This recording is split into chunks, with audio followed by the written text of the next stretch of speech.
Merci de nous rejoindre dans cette émission Club Média 7 de ce 24 février 2019. Nous avons le plaisir donc de recevoir pour vous deux personnalités, deux acteurs des médias qui vont opiner sur les sujets de l'actualité de la semaine. Club Média 7, comme vous le savez, s'intéresse donc à ce parcours qui au cours de la semaine a été celui des personnalités politiques, celui des personnes de la société civile, de la vie politique ou de la vie sociale béninoise.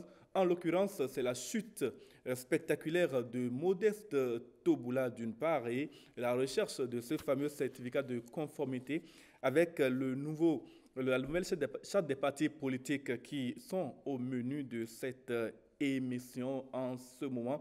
Je reçois pour vous d'abord Moïse Dossoumo qui est éditorialiste au quotidien Fraternité. Moïse, bonjour. Bonjour James William. Merci donc d'accepter cette invitation. C'est la première fois que moi j'ai le plaisir de vous recevoir. J'espère qu'il y aura d'autres occasions. En face de vous, il y a Souleymane Bila. Il est directeur de publication du Nouvel Étalon qui est également un quotidien. Bonjour Souleymane. Bonjour Williams. Merci donc de nous accompagner pour cette émission. Tout de suite, nous allons commencer avec la revue de presse d'Ulvaïus Balogun qui s'intéresse forcément aux deux sujets les plus importants que je viens de vous annoncer.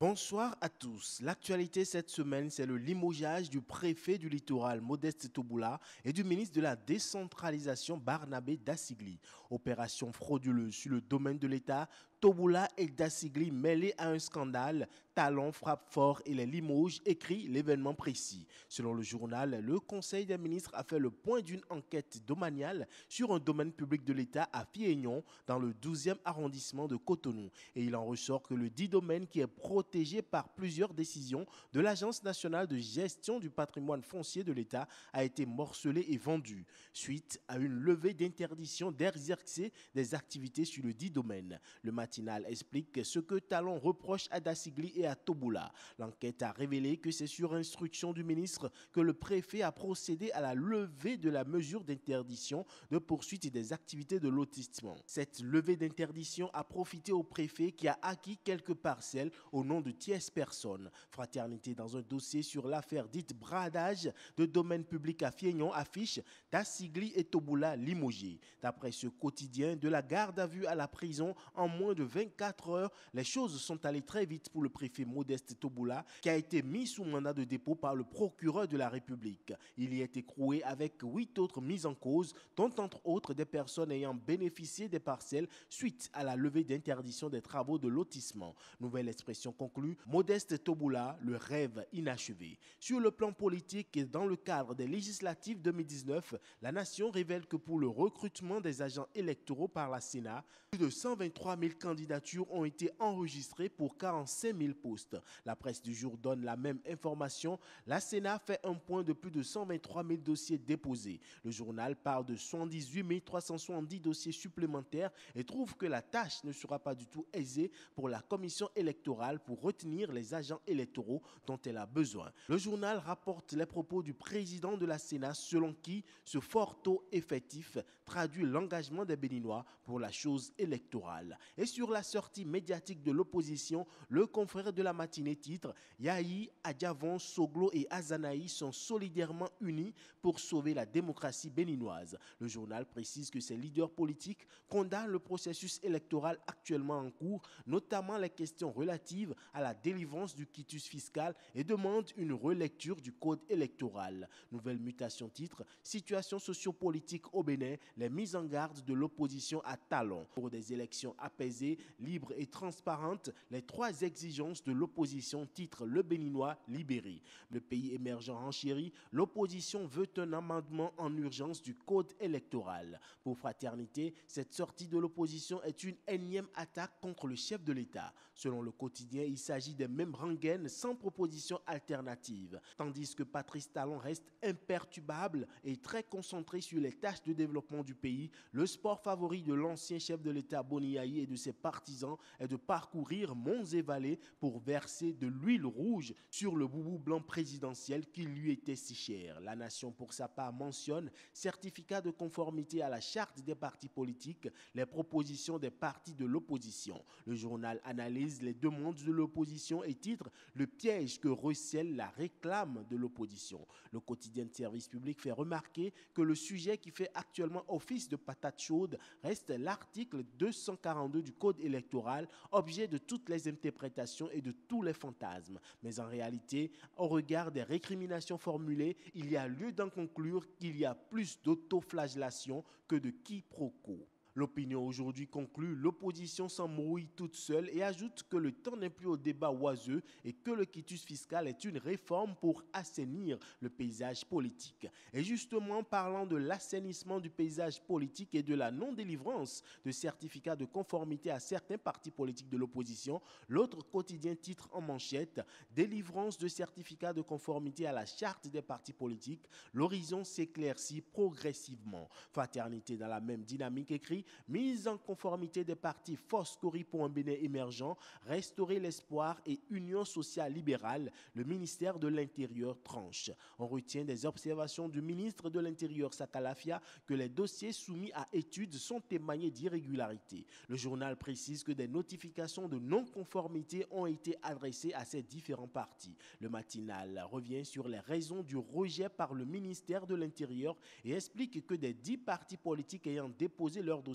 pour la mise en conformité, seuls 5 partis ont pu avoir leur récépissé provisoire. Il s'agit, selon le journal, du bloc républicain, de l'Union progressiste, du Parti du renouveau démocratique, de Moël Bénin et des Forces Cori pour le développement du Bénin. Le quotidien de service public La Nation, quant à elle, dit tout sur le paysage politique actuel et ajoute que l'heure fatidique des comptes a sonné, mais la fébrilité est à son comble, car beaucoup d'appelés, mais peu d'élus. Mais les partis qui n'ont pas reçu leur certificat refusent de se laisser faire. Matin Libre écrit « L'opposition donne un ultimatum à Talon ». Dans une déclaration commune, les leaders de l'opposition ont donné un ultimatum au chef de l'État. Mais déjà, nouvelle expression apaise les partis politiques et titre « Décrispation de la tension sociopolitique, l'opposition chez Talon lundi prochain ». Cette rencontre souhaitée par le président béninois est une réponse aux doléances formulées par les forces politiques de l'opposition face aux nombreuses difficultés observées dans la mise en œuvre de la loi portant sur la charte des partis politiques, notamment l'obtention du certificat de conformité. Preuve encore que le chef de l'État est très à l'écoute des populations. Ce sera tout pour l'information dans les quotidiens cette semaine. Ulvaeus Balogo, je suis. À dimanche prochain. Merci donc à Ulvaeus Balogun pour cette revue de presse très fournie. Nous commençons déjà donc par vous adresser la première question, Moïse Dossoumo. On sait déjà pourquoi Modeste Tobula a été limogé. On parle de malversation foncière présumée. Mais peut-on dire que Patrice Talon a, en lâchant vraiment Modeste Tobula, lâché un allié de poids? Il faut d'abord reconnaître que Modeste Tobula, c'est un symbole fort de la rupture. Et qu'il soit tombé en disgrâce aussi facilement dans les conditions que l'on sait, on peut dire que c'est plus ou moins la preuve que le chef de l'État est déterminé à combattre la corruption et la mauvaise gouvernance sous toutes ses formes. Mais de Modeste Tobula, moi je retiens deux choses, deux pans de sa vie publique. D'abord, il y a des points forts, il y a des points négatifs. Les points forts, on a vu la détermination de l'homme, le courage, sa volonté à suivre les instructions reçues, la fidélité au chef et tout le reste. Ça, c'était déterminant pour les tâches qui lui ont été confiées, les tâches délicates et difficiles qui lui ont été confiées. Beaucoup de zèle. Est-ce que dans ce zèle, vous pensez que c'est vraiment cette Je parlais des points forts, justement. Ça, pour moi, c'est des points positifs. Les points négatifs, c'est ce que dont vous parlez, c'est le zèle intempestif. C'est l'excès, justement. C'est la démesure, c'est l'arrogance, c'est la nuisance d'une certaine manière. C'était un peu comme s'il se comportait comme Dieu le Père à qui tout était permis. Et il n'y avait presque personne ni rien pour le freiner. Et cet homme-là, on l'a vu dans l'exercice de ses fonctions, prôner la vertu, prôner le changement de comportement. On l'a vu s'adressant à des militaires qui étaient supposés être en faction et qui faisaient autre chose pour leur dire désormais c'est comme ça, si vous prenez en exercice de rançonnement, c'est la sanction immédiate. Et quand on dit ça à la face du monde, c'est qu'on se doit soi-même d'être irréprochable à certains égards.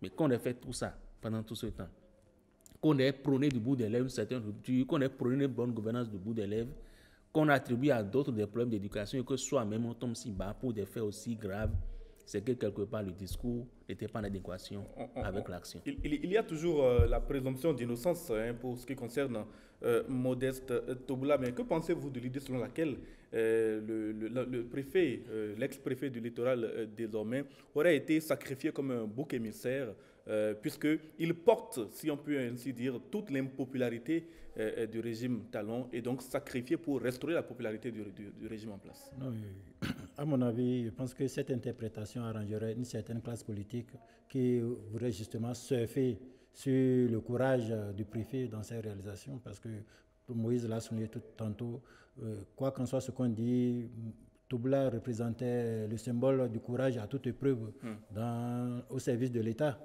Il représentait le symbole du courage à toute épreuve au service de l'État et une tâche qu'il a exécutée parfaitement. N'eût été qu'il a laissé sa faiblesse gâcher ce qui aurait pu être mais ce zèle dont parlait également Moïse, ce zèle par rapport à ses responsabilités, je ne pense pas que on devait avoir à redire tant que c'était au service de l'État.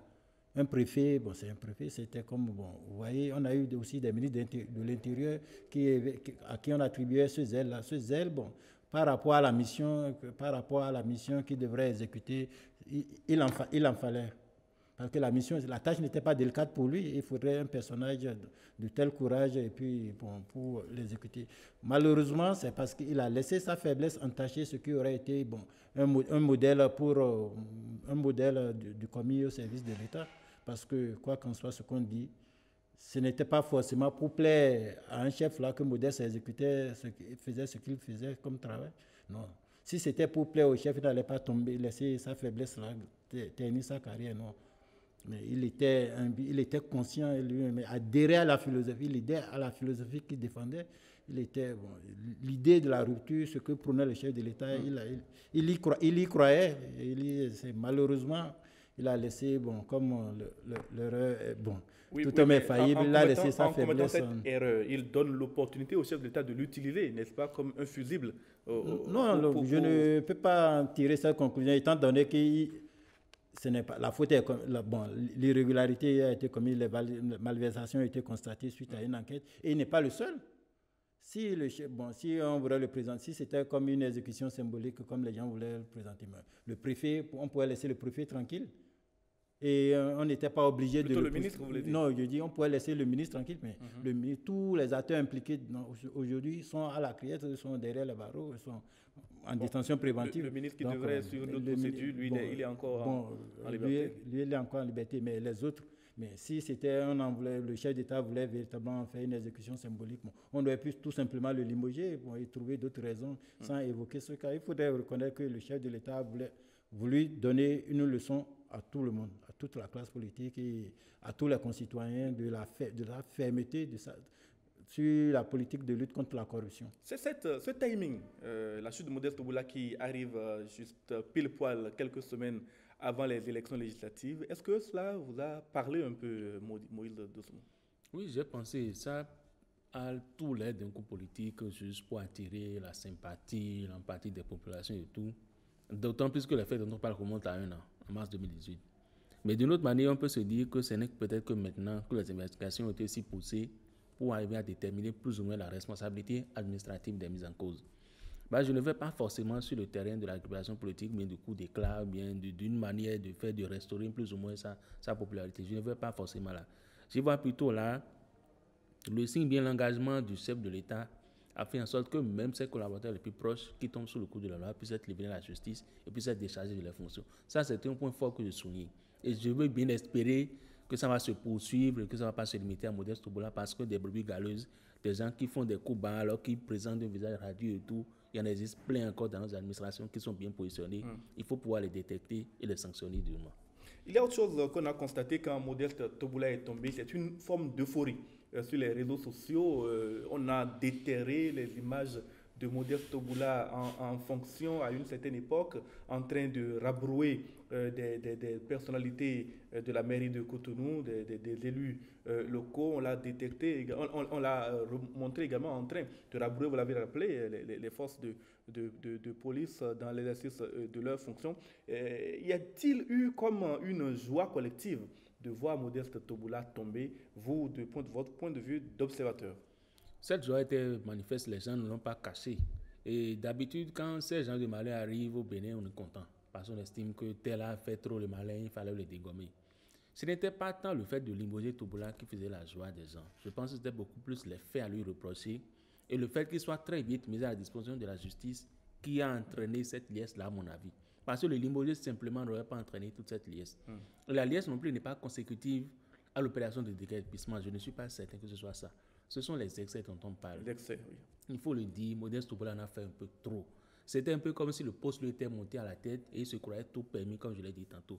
N'eût été ces excès, je suis certain que Modeste Toboula limogé et emprisonné actuellement, ça n'aurait pas entraîné cette vague différente de joie-là. Ce sont les excès qui ont déplu et c'était comme s'il n'y avait personne pour l'arrêter. Et chaque jour qu'il passait, il fallait qu'il en fasse toujours. Je pense que c'est ça que les gens ont gardé contre lui et c'est cette joie qu'il manifeste maintenant. Au-delà de Modeste Toboula, il y a Barnabé Dassigli qui était ministre de la décentralisation. Lui, il possède un fief politique. Il était même pratiquement déjà en pré-campagne électorale pour les législatives prochaines. Quel impact politique peut avoir la chute de Barnabé Dassigli sur les prochaines élections législatives dans le camp du président de la République? Jusqu'avant la constitution du bloc républicain, Barnabé Dassigli était un chef de parti politique. C'est une personnalité. Il était ancien candidat aux dernières élections législatives. Sa chute, là, c'est qu'il laisse la guerre. Il s'écarte définitivement de la guerre de positionnement dans la sixième circonscription électorale. Il est toujours susceptible d'être candidat, puisque je ne pense pas la que... Cour de justice n'a non, pas même encore... si la Cour de justice n'a pas... Parce qu'il y a déjà une sanction administrative, il est déjà victime d'une sanction administrative. Le limogeage en lui-même, il y a une sanction administrative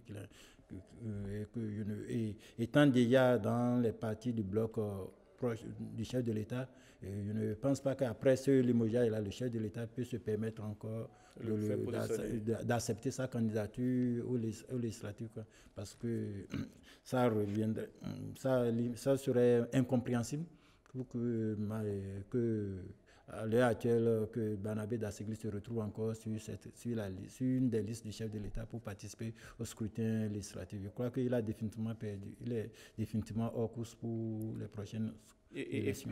Et finalement, de votre point de vue, Barnabé Dassigli, désormais tombé, son fief pourrait-il échapper à Patrice Talon et à ses alliés? Ce serait un peu tôt de le dire. Je pense que celui qui a un avantage actuellement sur le terrain, c'est plutôt Georges Bada. C'est lui qui doit être content de la situation de Barnabé Dassigli. Parce que ce sont les deux qui se disputaient la tête de liste au niveau de l'Union progressiste pour le compte de la 6e circonscription électorale. Beaucoup ont pensé que ça ferait beaucoup plus la joie de Valentin Koudé. Mais personnellement, j'estime que même Barnabé Dassigli, ministre, ne ferait pas peur à Valentin Koudé sur le terrain politique. On a vu les deux hommes lutter pendant de longues années sur le terrain. Koudé a toujours eu de l'avantage sur lui, c'est certain. Donc je ne suis pas certain que Dassigli aurait vraiment gêné Koudé jusque dans ces derniers retranchements pour ce qui est de Zé. Mais pour l'instant, j'estime que c'est Georges Bada qui tire son épingle du jeu.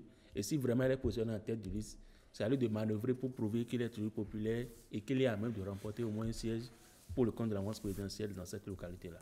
Autre sujet dont nous a longuement parlé Ulvaeus Balogun au cours de cette revue de presse, ce sont donc les partis politiques béninois qui sont en quête de leur fameux certificat de conformité à la charte des partis politiques désormais en vigueur. Ce fameux certificat de conformité, un acteur politique de l'opposition l'a dit, n'existe pas en soi comme une exigence dans la loi en tant que document. Bila Suleiman. La Cour constitutionnelle a imposé. Et nous savons que les décisions de la Cour sont sans recours. Et c'est la Cour. Donc, il ne peut pas se prévaloir de cela. Si ce n'était pas dans et c'est la Cour constitutionnelle aussi qui vérifie la conformité des lois.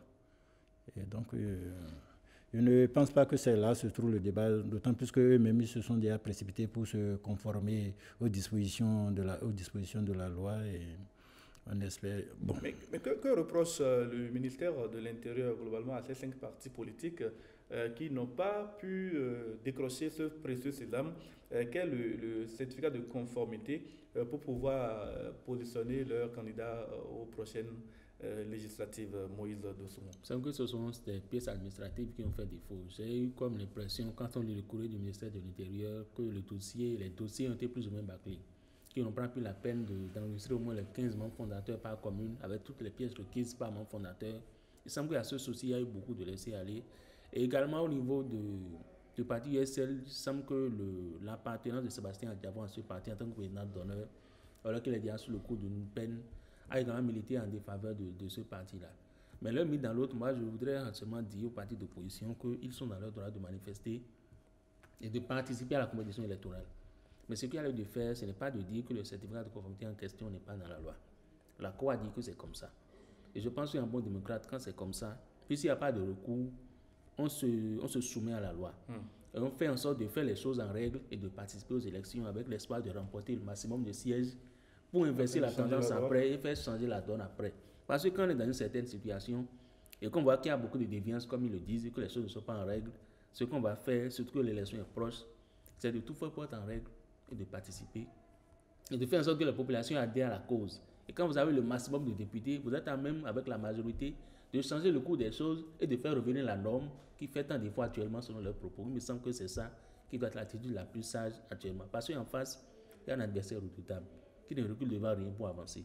Et c'est à eux de surfer sur l'émotion, d'être ferme, d'utiliser le sang-froid, l'intelligence pour parvenir à bout de l'adversaire qui est en face d'eux. Si tant est qu'ils sont déterminés à le faire. Est-ce qu'il n'y a pas comme une impression, que dénoncent d'ailleurs les opposants Souleymane Bila, il n'y a pas une impression de fermer, de barrer la route à certains partis d'opposition? On constate quand même que les plus grandes forces politiques de l'opposition, ce sont elles qui n'ont pas réussi à faire valider leurs documents.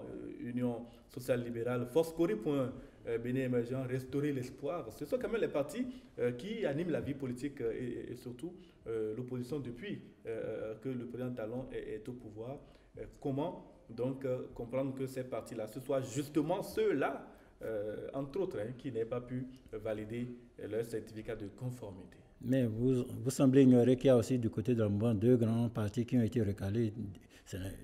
UDBN n'est pas n'importe quel parti sur l'échiquier politique national, c'est un grand parti aussi qui anime autant la vie que cette réunie. Et puis non, une femme, et puis DUD de Valentin Adité Koudé, qui n'est pas n'importe qui sur la classe politique. Et puis on sait que c'est quand même de grand. On a eu deux partis du côté de la mouvance et trois partis du côté de l'opposition qui ont été recalés. Honnêtement, le travail de constitution de conformité, le travail de création de partis, suivant les gens, d'abord, même suivant l'ancienne loi, c'était déjà un travail très fastidieux, ce n'est pas facile. Pour se convaincre, les pièces à fournir sont nombreuses et pour les constituer par membre fondateur et par commune, c'est un travail fastidieux. Et il faudrait reconnaître que certains partis n'ont pas su s'organiser à temps et prendre les dispositions requises et faire le travail avec toute la rigueur qu'il faut. Il faut reconnaître que depuis 2016, le parti, notamment le parti FCBE, ne s'inscrit pas dans un parti d'opposition. Le parti FCBE a tendance à continuer à agir comme si c'était encore le parti au pouvoir. Vous voyez son leader qui est tout le temps sur le terrain, tout le temps. On ne voit pas. On ne le voit pas. Ça ne permet pas même à ces partisans de s'intégrer, de se mettre à l'idée que non, ils sont en face d'un parti redoutable, un pouvoir rigoureux, un pouvoir qui est un pouvoir extrêmement rigoureux aujourd'hui au niveau de l'application des tests. Et puis, je crois que la gouvernance a changé à ce niveau, mais eux, étant donné qu'ils ont déjà géré le pouvoir dans un certain laxisme, ils ont tendance à s'accrocher à ce laxisme-là, croire que ça peut toujours prospérer face à l'adversaire qui est là. Et chaque fois, ils sont toujours surpris. Et vous voyez, dans leurs agissements, on continue de pouvoir utiliser les vieilles recettes de mobilisation, de soulèvement de la foule, appeler les partisans dans la rue, qui ne peut pas prospérer aujourd'hui, qui ne peut pas prospérer compte tenu de la fermeté compte tenu de l'attachement que le pouvoir actuel a pour restaurer l'autorité de l'État. On sent que ces partis-là sont énormément en difficulté. Et justement, Bila Souleymane, vous parliez donc de cet appel au public à manifester. Les partis d'opposition, Moïse Soumou, ont menacé, ils ont lancé un ultimatum d'ailleurs au ministre de l'Intérieur. L'ultimatum est passé et maintenant c'est le risque de soulèvement populaire qui est agité. Est-ce que vous avez l'impression que les partis politiques de l'opposition sont dans leur rôle ou sont-ils en train d'en faire un peu trop? Ils sont dans le rôle de la contestation, je dirais. Mais dans les faits, ils en font un peu trop. Parce que quand on est légaliste dans une démocratie, quand on a ces gens de couacs avec l'administration, il y a des voies de recours. Vous avez vu le parti FCBE très vite, dès qu'il a reçu le courrier du ministre, ils sont réorganisés pour introduire, d'abord faire un congrès extraordinaire et introduire de nouveaux dossiers. Mais c'est comme ça aurait dû être la même chose pour tous les partis, à moins qu'il n'ait pas eu les mêmes ennuis du côté du ministère de l'Intérieur. Et même quand on projette de faire une marche, il y a des délais. Ils n'ont pas tenu compte du délai des 3 jours francs. C'est pour ça que la marche de demain n'aura pas lieu. C'est plutôt projeté pour mardi. Et il me semble aussi quand il y a ces cas-là, le code a prévu qu'il y a la contestation, c'est-à-dire le recours au niveau de la Chambre administrative de la Cour suprême, qui doit statuer en procédure d'urgence. Oui. Pourquoi on ne fait pas tout ça? Et on surfe sur l'émotion, on dit on veut marcher, on donne des ultimatums. Il me semble qu'ils sont allés très vite en besoin sur ces cas-là. À mon avis, si tant est qu'à leur niveau, ils ne se reprochaient rien, ils auraient pu très vite aller vers la Cour suprême pour dire il y a abus, voilà ce qu'on a déposé. Avec ça, on est en train de recevoir. Si on n'a pas eu les élections, c'est dans tel nombre de jours. Le dépôt des dossiers, c'est maintenant. Il faut agir pour que très vite on sache où se trouve le droit dans tout ça. Et quand on ne fait pas ça, et on se dit maintenant il faut qu'on marche, il faut qu'on fasse, il faut qu'on fasse ça, ça sonne un peu comme de la diversion, un peu comme une comédie, alors qu'on a déjà vu ça assez longtemps. Il faut, même si on n'est pas d'accord avec la loi, même si on a milité contre le vote de la loi, du moment où c'est voté, on s'y soumet et on fait en sorte d'avoir la majorité après pour changer la loi. Mais justement, ces partis politiques,